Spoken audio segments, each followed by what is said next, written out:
The Chrysler New Yorker is an automobile model which was produced by Chrysler from 1940 to 1996, serving for several years as the brand's flagship model. A trim level named the New York Special first appeared in 1938 and the New Yorker name debuted in 1939. Until its discontinuation in 1996, the New Yorker had made its mark as the longest-running American car nameplate. The New Yorker name helped define the Chrysler brand as a maker of upscale models priced and equipped above mainstream brands like Ford, Chevrolet Pontiac, and Dodge Plymouth, but below full luxury brands like Cadillac, Lincoln and Packard. During the New Yorker's tenure, it competed against upper-level models from Buick, Oldsmobile and Mercury.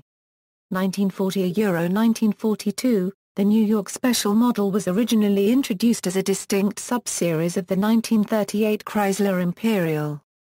It was available in 1938 as a four-door sedan with a 298.7 CID straight-8 engine and a generous amount of comfort and space to the passengers. For 1939 it was expanded with two more coupe versions and a two-door sedan and a larger, more powerful engine. Now the C23 series, it took on the New Yorker name, dropping the special tag. 1940 the first convertibles were introduced with the all-new body design of the 1940 models. This, the C26 series, was the first New Yorker to be considered a standalone model rather than as an Imperial version. It also saw the introduction of fluid drive, a fluid coupling between the engine and the clutch. The only transmission available was the basic 3-speed manual. There was also the New Yorker Highlander, a special version with tartan seats and other interior elements. 1941 Lightly redesigned bodies were introduced for 1941, with the business coupe now being of the three-window design. The bodies were all marginally wider and lower, with increased glass surface. Another new model was the town sedan with the rear doors having the hinges at the forward edge of the doors. This year, the Veomatic was made available, although unlike the version sold on six-cylinder models, the Saratoga New Yorker version was a 3-speed transmission with overdrive.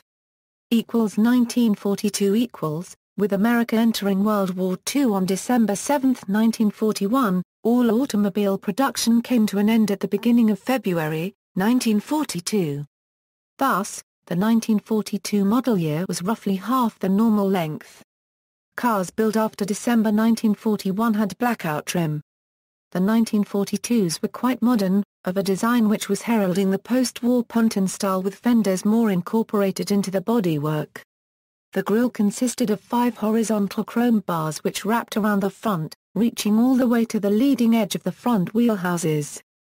12,145 New Yorkers of the C36 series were built this year. Chrysler would produce and experiment with engines for tanks and aircraft during World War II. One post-war application of this would lead to the creation of the first-generation Hemi of the 1950s. 1946 1948. After the war, the New Yorker became a separate series. Unlike most car companies, Chrysler did not make major changes with each model year from 1946 through 1948. Thus models for 1946 through 1948 Chryslers have the same basic appearance, noted for their harmonica grille, based on the body introduced with the 1941 models. 1947 saw a minor redesign in tires, trim, and instrument panel, while the first 1948s were just 1947s with no visible changes. Post-war Chryslers continued to offer fluid drive, with the New Yorker now offering the true 4-speed semi-automatic transmission. 1949 1954. 1949 1950 The 1949 New Yorker used Chrysler Corporation's new post-war body also shared by Dodge and DeSoto with ponton, 3-box styling. The engine continued to be the 323.5 SID straight-8 coupled to fluid drive and the Presto-matic 4-speed semi-automatic. Body styles were reduced to club coupe, 4-door sedan and convertible. Wheelbase on the New Yorker was increased to 131.5 in from the 127.5 in frame introduced in 1941. The previous design had been carried through early 1949, with the new series having been delayed due to a strike in late 1948. The 1950 New Yorker was the more deluxe of the regular 8-cylinder Chryslers with cloth upholstery available in several colors, 135 horsepower Spitfire straight-8 engine and roomy interior featuring chair-height seats. The Presto-Matic fluid drive transmission had two forward ranges, each with 2 speeds. In normal driving, high range was engaged using the clutch. The car could then be driven without using the clutch. At any speed above 13 miles per hour, the driver released the accelerator and the transmission shifted into the higher gear of the range with a slight clunk. When the car came to a stop, the lower gear was again engaged. The big news for 1950 was the 2-door hardtop, or Special Club Coupe as Chrysler called it, in the New Yorker series. The model was called the Newport in sales literature. Also, Chrysler added foam rubber padding on the dashboard for safety. 1951 Chrysler introduces the 180 horsepower Firepower Hemi engine. The engine becomes a popular choice among hot rodders and racers alike, a trend that continues to thrive today with its namesake second-generation model. The Firepower Hemi-equipped cars could accelerate 0 to 60 miles per hour in 10 seconds, faster than the Oldsmobile 88 rocket engine of that time. The New Yorker also offered fluid torque drive, a true torque converter, in place of fluid drive. Cars with fluid torque drive came only with Fluid-Matic semi-automatic transmission and had a gear selector quadrant on the steering column. Power steering, an industry first, appeared as an option on Chrysler cars with the Hemi engine. It was sold under the name Hydra Guide. A station wagon was offered for 1951, with only 251 built. Its 131.5 in wheelbase is the longest wheelbase ever used on a station wagon. 1952 small redesign on tail lights with the backup lights in the lower section. Last year for the 131.5 in wheelbase chassis for the New Yorker. In 1952 Harold A. Clark used a New Yorker as the base for a full-size sports car called the Clark Cyclonic. The price was approximately $15,000 and Clark planned to produce 48 during the first year. Whether this car ever reached production is not known. Francisco Rocha was the first to purchase one. 1953 a less bulky look with the wheelbase reduced to 125.5 in, a one-piece curved windshield and rear fenders integrated into the body. Wire wheels were now an option. The Saratoga of 1952 became the New Yorker for 1953 while the former New Yorker was now the New Yorker Deluxe. The convertible and Newport hardtop were available only in the New Yorker Deluxe while the base New Yorker offered a long-wheelbase sedan and a town and country wagon. The convertible was New Yorker's costliest model on the 125.5-inch chassis for 1953 at $3,980 a year. Only 950 were built. Also new upscale exterior door handles.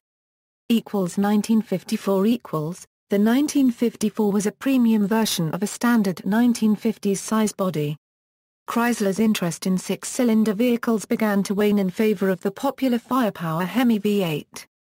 The New Yorker was priced a little more affordably, at $3,230 for the standard and $3,400 for the deluxe. The standard model had a mild 195 horsepower output while the deluxe was used as a test bed of the engine's capabilities by outputting 235 horsepower. Although introduced very late in the 1953 model year, all 1954 New Yorkers were available with the new 2-speed PowerFlight automatic transmission. Fluid torque drive and Fluid-Matic were dropped. 1954 was the last year the long-wheelbase sedan was offered by Chrysler. 1955 Euro 1956 1955 In 1955, Chrysler did away with the out-of-fashion high roofline designs of KT Keller and came out with a new sedan that borrowed styling cues from Virgil Kschner's custom 1952 Imperial Parade Phaeton. The Hemi engine produces 250 horsepower this year. The result would become an ongoing trend for increasing engine output throughout the next 2 decades with Chrysler and its rival competitors. The Powerflight transmission was controlled by a lever on the instrument panel. The series was called New Yorker Deluxe with the base New Yorker dropped.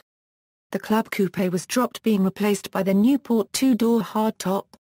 A new higher-priced St. Regis 2-door hardtop filled the spot of the former Newport. The sedan, convertible and town & country wagon was still offered. 1956 equals. In 1956, Chrysler christened this model year Power Style, and it was one of the design works of Virgil Kshner. The New Yorker gained a new mesh grille, leather seats, push-button power flight selector, and a V8 with 280 horsepower. The St. Regis 2-door hardtop gave a unique 3-tone paint job for a higher price, and the Town & Country wagon model was Chrysler's most expensive vehicle of 1956 at $4,523. This was the first year for the New Yorker 4-door pillarless hardtop. Only 921 convertibles were made. 1957 a Euro 1959.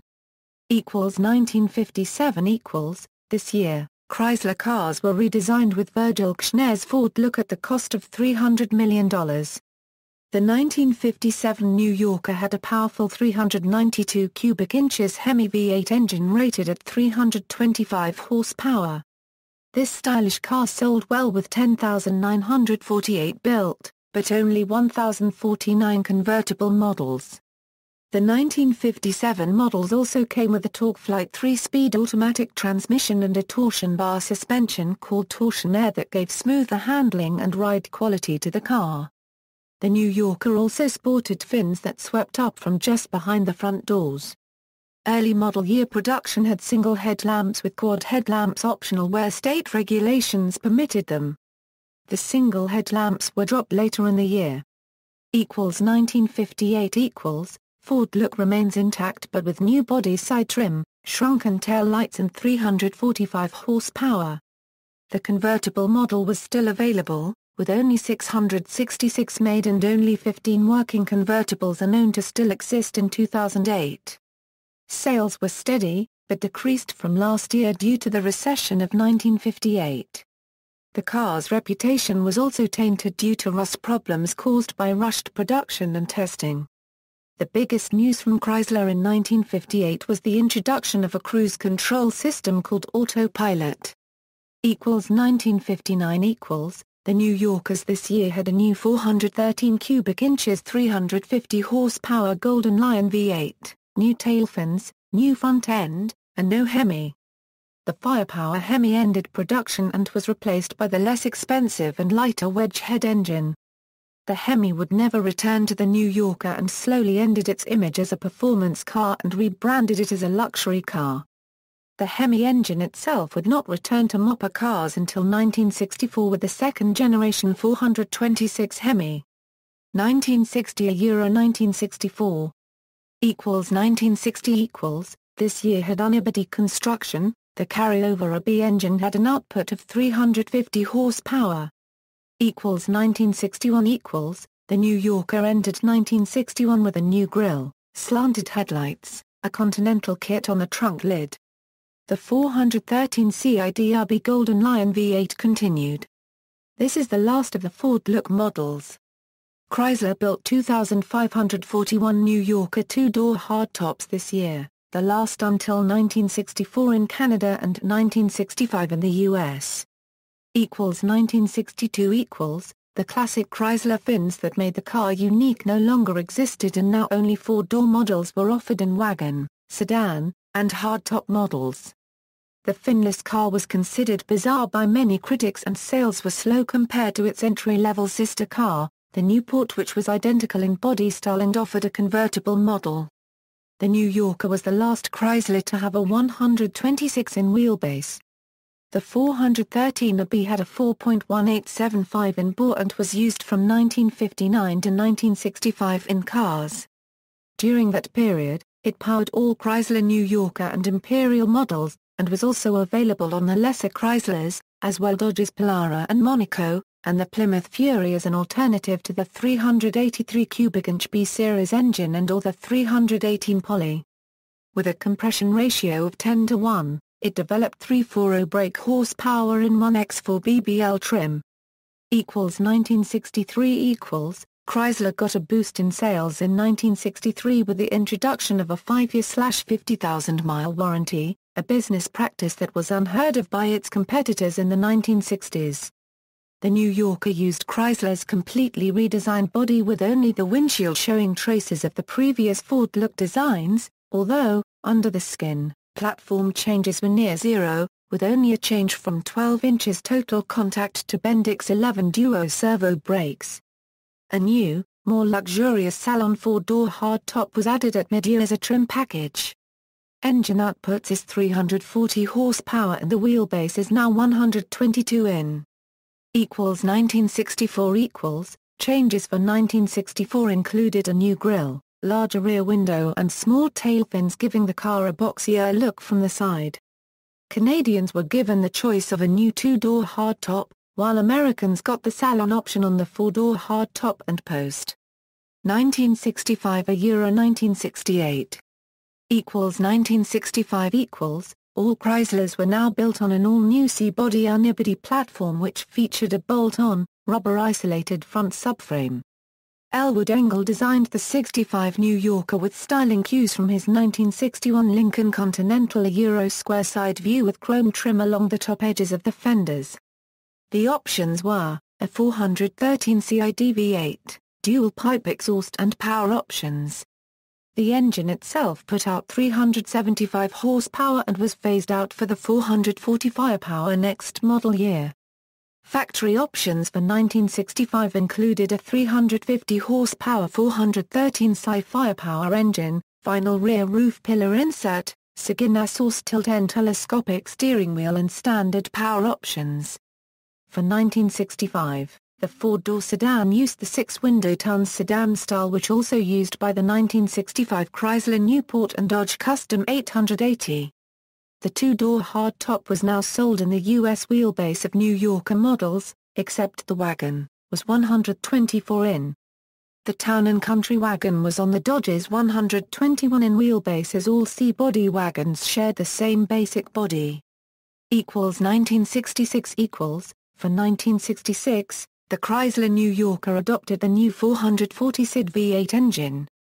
Styling changes included a new grille, tail lamps and revised side trim. The Town & Country wagon was dropped as the model was now marketed as a series on its own. Overall, 1966 was a good sales year for Chrysler with a steady increase in production and sales. 1967 1967 brought sheet metal redesign below the belt line with wraparound parking lights at the front and tail lights at the rear. A new fast-top design for the 2-door hardtop replaced the more formal look of 1965 1966. The 4-door sedan reverted to the 4-window style as used on the Newport sedan and it had the new 440 SID engine. Sales slumped 20%, the company's lowest in 5 years due to an economic slump this year. 1968 Changes included new front and rear treatments. Although the Newport and 300 4-door hardtops received a new, sportier roofline shared with Dodge and Plymouth, the New Yorker continued with the roofline first introduced for 1965. Sales rebounded with the year setting a record at 263,266 cars built. 1969 1973 1969 Chrysler Big C bodies received a major reworking with curved sides and a higher belt line. Underneath the new look were the underpinnings of 1965. The new look was called Fuselage Styling, and was not received as warmly as the 1968 models. The 2-door hardtop received a new look harking back to the club coupes of the 1940s. 1970 The 1970 Chryslers received minor styling changes to the grille, tail lamps and trim. The small vent windows on the front doors were dropped on the 2-door hardtops.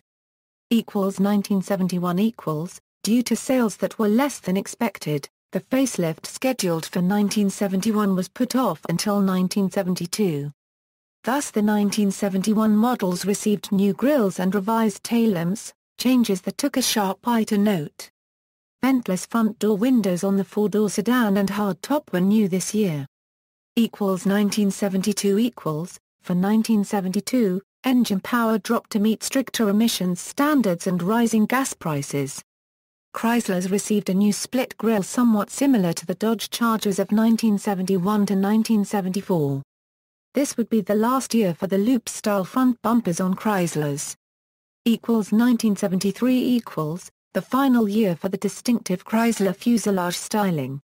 1974 1978 1974 The so-called fuselage styling featured on all full-size Chrysler products remained relatively unchanged until the introduction of the 1974 models, which featured a far more massive slab-sided effect.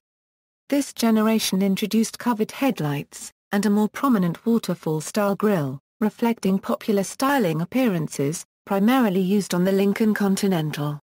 These 1974 models timed to coincide precisely with the 1973 OPEC oil embargo, and were a significant part of Chrysler's economic woes in the late 1970s. The 1974 models were the last full-size models Chrysler designed from the ground up. Two New Yorker trim levels were offered in 1974, the base New Yorker and an upgraded New Yorker Brougham. A new St. Regis option package was added mid-year. 1975 For 1975, the New Yorker received a slightly revised grille and New Yorker Brougham became the sole trim designation. The St. Regis package, introduced in mid-1974, returned for its first full year. 1976 In 1976, the New Yorker inherited the front and rear-end styling of the discontinued Imperial, and its interiors as well. The Imperial styling gave the New Yorker an unforeseen boost in sales, as the car looked distinctly different from the lower-priced Newport. The styling cues formerly used on the 1974 and 1975 New Yorkers in turn were passed on to the base Chrysler Newport. 1977 The standard 440 SID V8 engine was now computer-controlled with a new lean burn system allowing for more responsive acceleration and performance. 1978 The 400 SID V8 was now the standard engine, with the 440 SID V8 becoming optional. 1978 was the last year a two-door New Yorker was offered. 1979 1981 1979 The R-Body series was a pillared hardtop. It now used the 318 V8. The 360 engine was optional through 1980. While shorter and much lighter than the previous generation, these cars still had a big car look and ride. Hidden headlamps and full-width taillights distinguished it from its R-Body siblings Newport, St. Regis and Grand Fury. A new Fifth Avenue trim package was offered. 1980 In addition to last year's Fifth Avenue package, a limited production Fifth Avenue limited edition package was also offered, featuring brushed stainless steel roof treatment and exclusive mahogany metallic paint. 1981 A bold new grille, with simple vertical rips, appeared for 1981. A Euro OE Fifth Avenue Euro option package was again available. 1982 In an effort of downsizing, the 1982 Chrysler New Yorker moved to the corporate M-body. In turn, the Chrysler LeBaron, which had previously used the M-body, moved to the compact K-body this year. The 1982 New Yorker was not a completely new vehicle. It was essentially a restyled and upgraded version of the LeBaron, which had been produced since 1977. This M-body New Yorker used Chrysler's Slant 6 engine. The 389 cubed engine was optional. The 1982 New Yorker was available in two trims, base and Fifth Avenue. Both used the formal roof treatment. A Fifth Avenue package gave buyers a choice of pillared Corinthian leather or Kimberly velvet seats, while base models had cloth or optional leather seats. This car became the Chrysler New Yorker Fifth Avenue for 1983, and for 1984 the New Yorker prefix was dropped altogether, becoming the Chrysler Fifth Avenue. 1983 Euro 1988 1983 In 1983, the New Yorker name was used on two different models. The M body car was now the New Yorker Fifth Avenue, a name which changed to simply Fifth Avenue from 1984 to 1989. The other was an all-new K-car-based New Yorker, which used the front-wheel drive Chrysler E-platform, the beginning of the extended K-car years. The E-platform New Yorker came with state-of-the-art 1980s technology, including a digital dashboard and electronic voice alert, which spoke notifications such as "A door is ajar." "Please fasten your seatbelts." "Don't forget your keys." "Thank you." "Your engine oil pressure is low, prompt service is required." Also standard was a Landau vinyl roof with electroluminescent opera lamps. This was the only Chrysler New Yorker generation with an inline-4 engine. 1984 restyled wraparound tail lights and a revised front grille were among the cosmetic changes for 1984. A 2.2 Li4 turbo engine was now an option. New electronic instrumentation featured digital speedometer and odometer. Pillowed velvet seats replaced deep napcloth seats as standard. 1985 standard engine switched from 2.2 Li4 to Mitsubishi Source 2.6 Li4. New standard interior features included overhead storage console with reading lamps, rear seat headrests, and power windows. 1986 Chrysler built 2.5 Li4 replaced 2.6 Li4 as standard engine. Also new was an automatic load leveling suspension. Cosmetically, rear deck lid panels, moldings and tail lights were redesigned. Interior changes included a new Ford console and revised electronic instrumentation. AM/FM stereo and deluxe intermittent wipers were now standard. 1987 hood vents were eliminated on turbo models, as were fender louvers on all models. A new 6-speaker Infinity sound system was optional. As with other Chryslers, steering wheel was redesigned. 1987 was the best-selling and last full model year for the E-platform New Yorker. 1988 although a new 13th generation New Yorker was introduced for 1988, the 12th generation continued for one more abbreviated model year as the 1988 New Yorker Turbo. As the model name suggested, the 2.2 Li4 Turbo was now the standard and only available engine.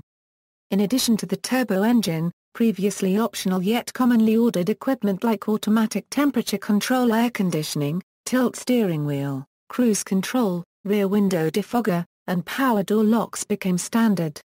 While previous model year New Yorkers equipped with the optional turbo engine were also commonly referred to as a New Yorker Turbo, and wore turbo badges, only the 1988 model had it as its official model name.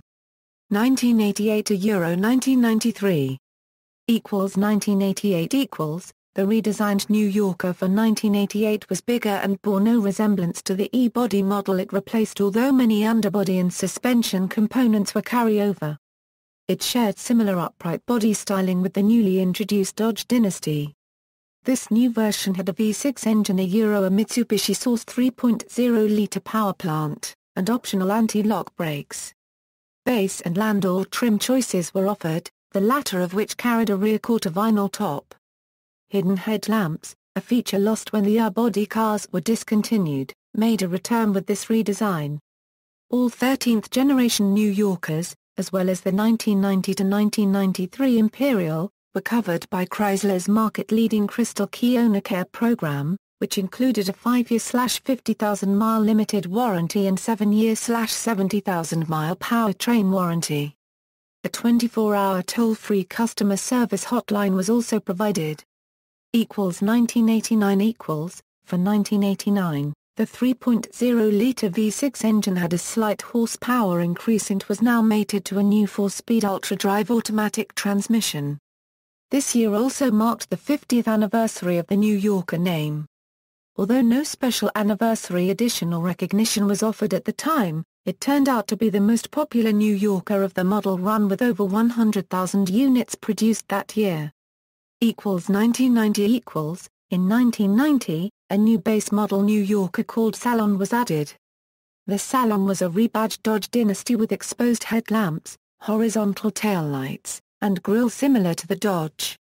The Salon was sold in Canada as the Chrysler Dynasty. All models carried a new Chrysler-built 3.3L V6 engine that year. Minor changes to the interior included a more contemporary contoured dash.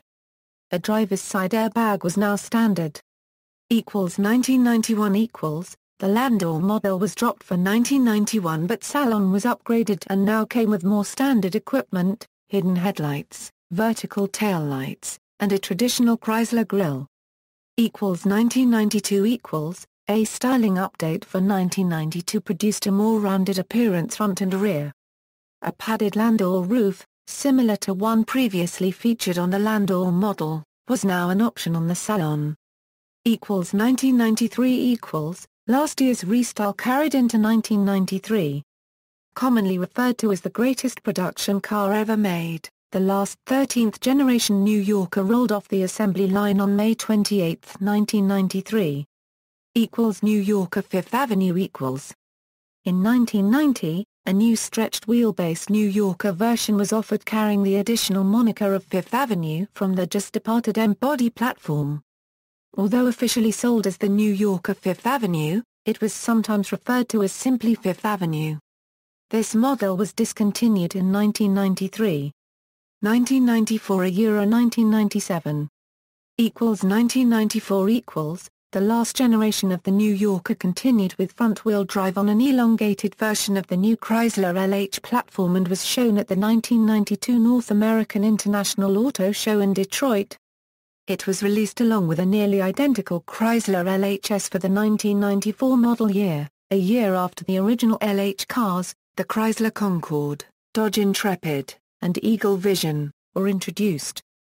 The New Yorker came standard with the 3.5L EGJ which produced 214 horsepower. Chrysler gave the New Yorker a more traditional American luxury image, and the LHS a more European performance image.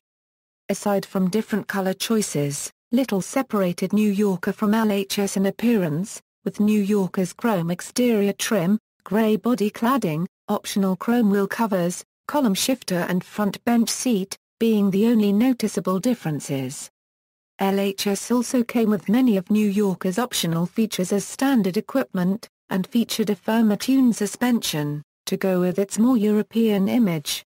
1995 For 1995, the New Yorker received Chrysler's revived blue ribbon logo on its grille, which replaced the Pentastar which had been used on models beginning in 1980. 1996 The 1996 model featured additional sound insulation and revised structural engineering to give it a quieter ride. A new built-in transmitter replaced the remote garage door opener. Optional Infinity sound system now incorporated cassette and CD players. Due to similarities between the New Yorker and LHS, and the LHS's strong sales, the New Yorker name was dropped after 1996. Despite being far more contemporary and monochromatic in design compared to previous models, the traditional New Yorker with its two-tone cladding and chrome trim still did not follow the modern, monochromatic styling trend of the division's other vehicles in 1997.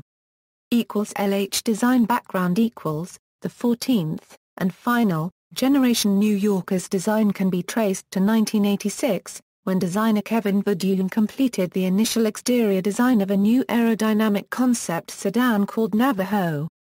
The design never passed the clay model stage. It was also at this time that the Chrysler Corporation purchased bankrupt Italian sports car manufacturer Lamborghini. The Navajo's exterior design was reworked and became the Lamborghini Portofino, released as a concept at the 1987 Frankfurt Auto Show. The Portofino was heralded as a design triumph, setting in motion Chrysler's decision to produce a production sedan with the Portofino's revolutionary exterior design, called cab forward. The cab forward design was characterized by the long, low-slung windshield, and relatively short overhangs. The wheels were effectively pushed to the corners of the car, creating a much larger passenger cabin than the contemporaries of the time. Design of the chassis began in the late 1980s, after Chrysler had bought another automaker, American Motors Corporation in 1987. During this time, Chrysler began designing the replacement for the Dodge Dynasty in Chrysler Fifth Avenue as well as a potential Plymouth. The initial design of Dodge's LH bore resemblance to the Dynasty, and this design was scrapped entirely after Frana Section Styling, formerly AMC's Vice President of Product Engineering and Development, became Chrysler's Vice President of Vehicle Engineering in 1988. The new design, under Styling's leadership, began with the Eagle Premier, also sold later as the Dodge Monaco. The Premier's longitudinal engine mounting layout was inherited, as was the front suspension geometry, and parts of the braking system. The chassis itself became a flexible architecture capable of supporting front or rear-wheel drive. The chassis design was continually refined throughout the following years, as it underpinned more Chrysler prototypes, the 1989 Chrysler Millennium and 1990 Eagle Optima. The transmission was inspired by the Eagle Premier's ZF automatic. However, it borrowed heavily from Chrysler's A604 ultra-drive transversely mounted automatic. It became the A606. This ultra-drive transmission however was not without critics, as the New York Times reported on January 25, 1991 that Consumers Union would publish in the February 1991 issue of the magazine Consumer Reports a warning for consumers to not purchase a vehicle with this ultra-drive transmission, citing poor reliability and safety hazards. By 1990, it was decided that the new technologically advanced car would need a new technologically advanced engine to power it. Until that time, the only engine confirmed for use was Chrysler's 3.3L pushrod V6, which would be used in the three original LH cars, the Intrepid, Vision, and Concorde, in base form. The 3.3L engine's 60° block was bored out to 3.5L, while the pushrod actuated valves were replaced with SOHC cylinder heads with 4 valves per cylinder, creating an advanced 3.5L V6 optional in the three smaller cars, but standard in LHS and New Yorker. The general LH appearance, still based on the cab-forward exterior design of the 1987 Lamborghini Portofino concept, with its aerodynamic shape, made for little wind noise inside this large car.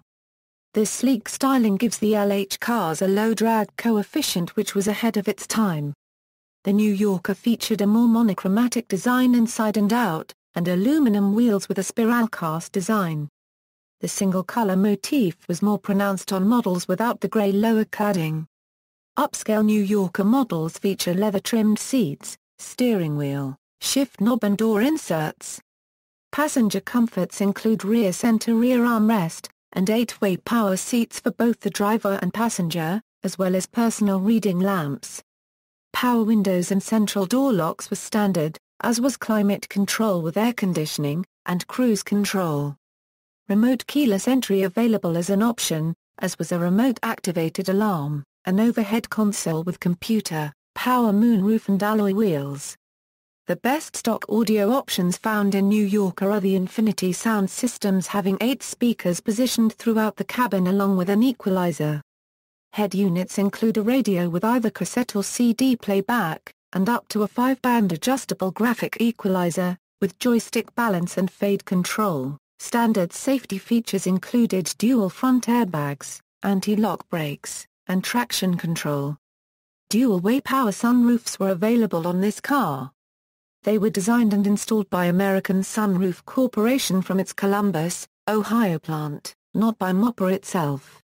An installed sunroof eliminated most of the front overhead console that featured storage bins for a garage door opener and sunglasses.